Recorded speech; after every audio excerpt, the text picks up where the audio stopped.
Hey guys, welcome to my high-end Skylight gaming build December 2015. We are going to take a look at all the parts that are budget-oriented but high-end performance for pleasurable 1080p gaming. I built this rig in India and it costed me 83,217 rupees, which is about 1,260 US dollars. You can build this rig for way cheaper in the US, but hey, this is India. So without further ado, let's see what we got going on here.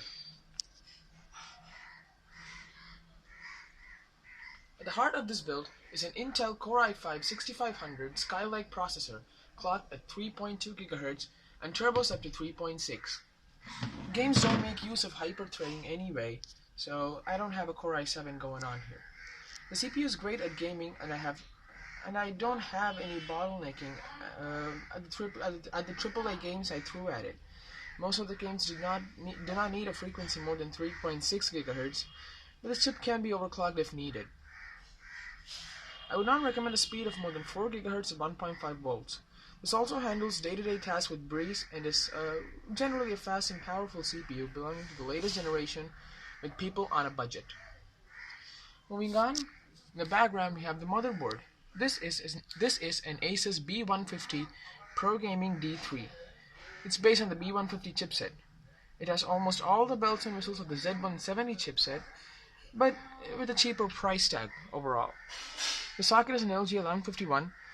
The chipset supports only DDR3 memory, but shouldn't affect gaming at all. It has two USB 3.1 ports. You might be able to see it right there. There we go. One is a USB Type A 3.1, and the other is a USB Type C 3.1. Has two PCIe 3.0, one over there and there. For two-way SLI two-way crossfire support. It has a red and black color scheme going on with 3 heat sinks there and there. And it also comes with cool Asus software like Sonic Radar 2, Game First Technology, Asus RAM Cache, Fan Expert 3, and many more. It has 4 DDR3 DIMM slots for memory. Supports a dual channel up to 64 gigs and XMP. It also offers support for overclocking. Okay, this CPU is not meant to be overclocked, and the B150 chipset is kind of a basic chipset, but it's good to see overclocking features available. So probably you can spend a bit more on your CPU if your budget is different. Get a B150 board and a 6700K in there. So yeah, you can overclock it and reach really good speeds on this. Overall, it's a solid motherboard for the price tag, and it's an absolute beast in gaming, and whatever you can throw at it. Next, we got the RAM. I guess you can see it right there. This is an ADATA XPGV to 16GB DDR3 kit running at 1600 MHz and timing CL999 and 24. The solid kit of memory for gaming and any other task. It can be overclocked to 1866 MHz, but with looser timings. That is 10, 10, 10, and 24. So you'll probably be getting the same performance you do at 1600 MHz and the stock timings. But I know it doesn't go with the color scheme, but I don't care at all. It's a freakishly fast kit of RAM, and it's available at very low prices, and it exceeds your expectations every single day. It's just an amazing kit of RAM. Next, for cooling the i5-6500, we got the Deepcool Maelstrom 240T all-in-one liquid cooling unit. It may not be as great as the H100i GTX, but it's not that expensive either. It comes with two Deepcool Gamerstone blue LED 120mm fans, which you can see right there. Has a thin array radiator, 240mm. The pump also has a bionic Gamerstone breathing LED. I guess I can show you that. And yeah, the fans are really quiet, push a lot of air through, and the CPU remains really cool. Idle temperatures are about 25, 26 degrees Celsius. Under full load, high gaming, it's about, say, 45, 46 degrees Celsius. I know liquid cooling is an overkill for this build, but hey, I'm a huge fan of liquid cooling.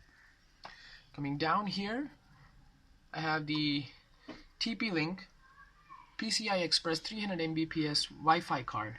My modem sits about 6 feet away from the PC, So I got this card to stay connected. It has two antennas. It's dual band, supports AC Wi-Fi as well. It's great. No, nothing much to say here. I haven't tested the signal quality or anything because it's a desktop and I haven't moved it anywhere. It's just sitting right here. But it gets the job done. It's mind-blowing. It's really cheap, and it's simply great. Okay, moving on. The star. For graphics, I have a Zotac Amp Edition GTX 950. This is a budget-oriented card, but that's only on pricing, because man can this card perform. I've played many AAA titles on this, like Bioshock Infinite, Battlefield 4, GTA 4 and 5 at ultra or high settings. Depends on the game. And it steadily gives me over 100 FPS in almost every single game. At ultra or even at high settings. And in Bioshock Infinite, at ultra settings, this goes way beyond 220 FPS at almost all situations. Every single thing is maxed out. Zotac has what they call their Ice Storm cooler here. It does a great job of keeping the GPU cool. It's a GM106 GPU based on the Maxwell architecture. Idle temperatures are about 29-30 degrees Celsius, and under load go up to about 55 degrees Celsius or so. So GPU Boost 2.0 takes advantage of this cooler and overclocks the GPU as long as temperatures don't exceed 90 degrees Celsius. It uses one 6-pin connector, and yeah, the fans again are really quiet. They do a great job of cooling, and this is probably the best card for cheap and excellent 1080p gaming. Moving on to the power supply. This is a Corsair VS Series 650 watt power supply, and yes, it is an 80 plus bronze power supply, and no, as you can see, it is not modular. Oh, got so many cables running through, not even using a few of them, but I can't do anything about that. It does a solid job of power delivery, no problems at all. It has a 120mm fan at the bottom, which is absolutely dead silent. I don't even know if it's turned on or off. Power supply is simply great. There's nothing much to say about it other than the fact that it is a mind-blowing power supply. Next, moving up top, here's what we have. What I call a DVD writer. You guys might have heard of that.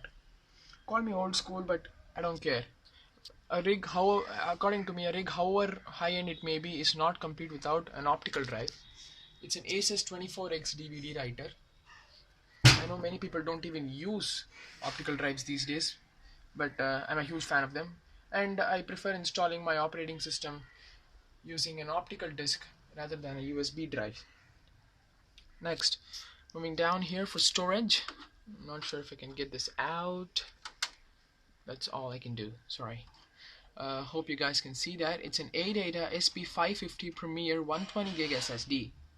It's fairly new on the market and is priced really low. It uses NAND flash and gives sequential read and write speeds of over 500 megabytes per second. This drive holds my Windows 8.1, Office Professional Plus 2016, and a few other programs. I have had no problems using this drive. It is fantastically fast. All I can say is this is a bang for the buck SSD. Over here, for mass storage, I have a Seagate Barracuda 1TB hard drive, 1 terabyte. It's a pretty standard drive, fast read and write speeds, quiet operation, power efficient, and so on. This holds all my games and a few other programs. It also runs cool, if you're wondering. It's not at all hot.